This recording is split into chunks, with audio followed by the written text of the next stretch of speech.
Now 6 p.m. My name is John Lake, Supervisor of the DEM Division of Marine Fisheries. I'm here tonight to officiate this hearing regarding the proposed amendments to Rhode Island Marine Fisheries Regulation on behalf of DEM Director Terrence Gray. With me tonight from the division are Chief Connor McManus, Deputy Chief Scott Olszewski, Deputy Chief Julia Livermore, Chris Parkins, and Pete Duhamel. Tonight's hearing concerns proposed amendments to the division's regulations, Part 2, commercial fishery licenses and landing permits concerning exit entry ratios for the restricted finfish endorsement, and Part 6, general equipment provisions concerning proposed amendments to floating fish trap regulations. These proposed amendments were publicly noticed on August 24th, 2021, pursuant to the procedural requirements of Rhode Island General Laws, Chapter 42-35, Administrative Procedures, and the Office of the Rhode Island Secretary of State, and under the authority of Rhode Island General Law, Chapters 42-17.1. The purpose of this hearing is to afford interested parties an opportunity to provide oral testimony, data, opinions, and/or arguments concerning the proposed rulemaking. Please be advised that this meeting is being recorded and will be made available on the division's webpage. For tonight's hearing, the following process will be observed. The division will provide a PowerPoint presentation summarizing each of the main proposals. Persons wishing to speak must raise their hand and be recognized by the hearing officer prior to speaking. Speakers must first state their name and/or affiliation for the record. This hearing is not a forum for discussing, debating, arguing, or otherwise having any dialogue. Any questions must be limited to clarifying questions only. Once oral comments are complete, the hearing will conclude. Written comments are strongly encouraged and may be submitted until the end of the notice comment period on September 24th, 2021.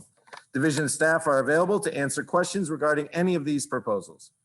The record of this public meeting and comments will be provided to the Rhode Island Marine Fisheries Council for consideration at their meeting October 12th, 2021, at which time the council will provide a recommendation to the director on each item. After the council meeting, the director will render his final decision. The director has the option to file the rule and regulations with the Secretary of State as noticed, file the rules and regulations with minor changes, or not file the rule and bring the matter back to a new public hearing for additional consideration. If filed, these rules and regulations will become effective 20 days after filing and have the effect of law. Prior to hearing comments, the following exhibits are noted for the record. Exhibit 1 is a copy of the public notice and proposed regulations that were filed with the Secretary of State on, August 24th. Exhibit 2 is a copy of the slides presented at tonight's hearing.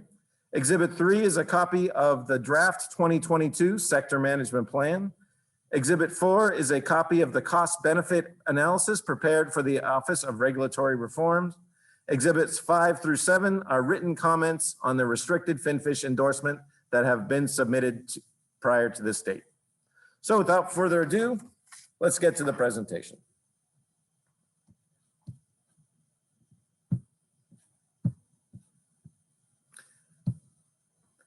So as with all our virtual meetings, all participants will be muted throughout the meeting. To make a comment, please use the raise hand feature in your Zoom webinar. You can find that under the reactions button. The meeting facilitator, that's me, will unmute one participant at a time to make their comment and ask their question.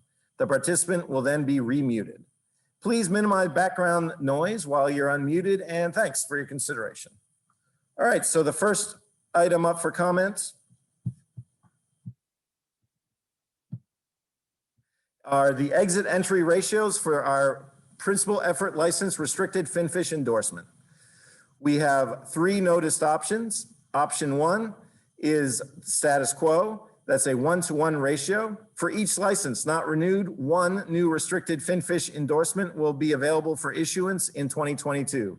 This would result in 12 new restricted finfish endorsements being available for issuance in 2022. Option 2 is the 1-to-0 ratio, which is an industry proposal. For each license not renewed, no new restricted finfish endorsement will be available for issuance in 2022. It would result in 0 new restricted finfish endorsements being authorized to harvest restricted finfish removed from the fishery. Option 3 is a 1-to-2 ratio, and this is an industry proposal. For each license not renewed, 2 principal effort licenses with restricted finfish endorsement would be available for issuance in 2022. This would result in 24 new PEO licenses with restricted finfish endorsements available for issuance in 2022. So would anyone like to make any comments on any of the 3 noticed options for the exit entry ratio of restricted finfish licenses? We have no one here in the audience at the auditorium, so anyone online, feel free to raise your hand. Fred, I see you right there. Stand by. Oops. And go ahead, you can unmute when you're ready. Okay, thank you. Just a question, and I didn't read the whole 30-page document. So my question is this: have you categorized or have you identified what this is for commercial fishermen, what a commercial fisherman is? I know we threw around many years ago, you know, the definition of a commercial fisherman of someone, you know, making 51% of their income was derived from commercial fishing. Have you done this in this document? Are you talking about the sector plan, Fred? Yes, this option here for this endorsement. Exit So entry. no, we have not, and that would be something I'd be happy to discuss with you after the hearing. But we have not identified like criteria to what a full-time commercial fisherman is now. I see. So anybody, even if they're not a fisherman, they could select well, whatever option you choose, then they could submit for an endorsement and an entry into this finfish. Well, to clarify, we do have a prioritization process for issuing these endorsements. And for the restricted finfish, it is always a very popular one. Like last year, we gave out 9 with, I believe, 390 applications. So we do have prioritization that's based on either history within the finfish sector, history in another sector, either shellfish or lobster, or history being earned as crew. Okay. Those are the 3 top priorities. I can tell you for restricted finfish, in my career, it has never gotten out of those, just to clarify. Okay.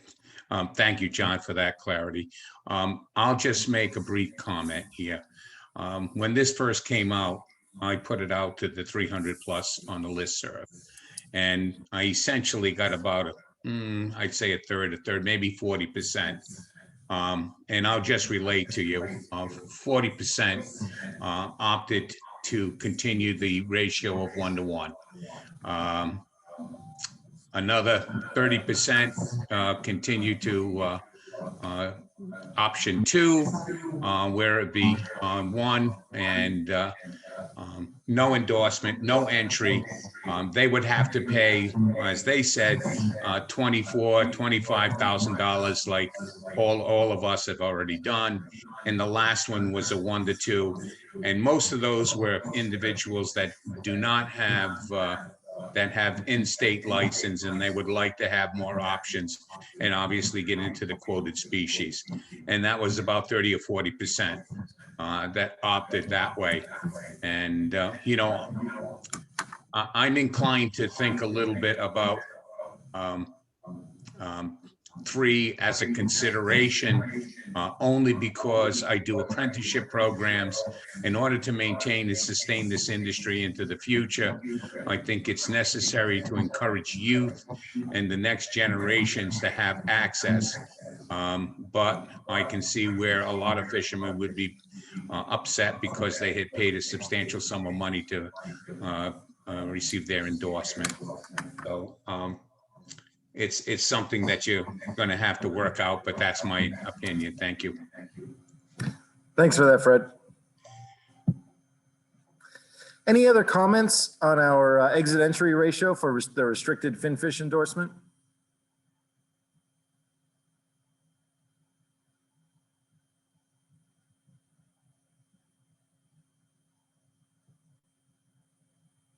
All right, seeing none, I'm going to move on to part 6. The next item up for comment is some things being added to our floating fish trap regulations concerning what happens when fish sites become available because they're no longer being used because of expiration or revocation. I strongly advise the public to read these regulations. This is just a summary. The basics of it are that fish trap site permits shall be made available upon expiration or revocation of the permit. In these instances, the site permits will be made available to the public by February 1st of each year when they become available. The application period for new site permits will be between February 1st and March 1st. We have a priority system very similar to our licensing one established in the proposed regulations when more than one application can be received per site. The applications are restricted to multi-purpose and principal effort restricted fin fish license holders only right now. To flesh out the priority system a little bit more for you, in cases where there are more than one application received for a site available, we will have two priority categories. The first one is any current fish trap site permit holder who is active in the floating fish trap fishery, or resident crew members who have actively participated in the floating fish trap fishery. Then the second priority category would be residents with multi-purpose or principal effort licenses and restricted fin fish endorsement. If in any priority category there are more eligible applicants than there are sites available for issue, those permits will be issued by a separate lottery on a site-by-site basis. So let's open up part 6, floating fish trap regulations, up to comments. Any comments on these regulations?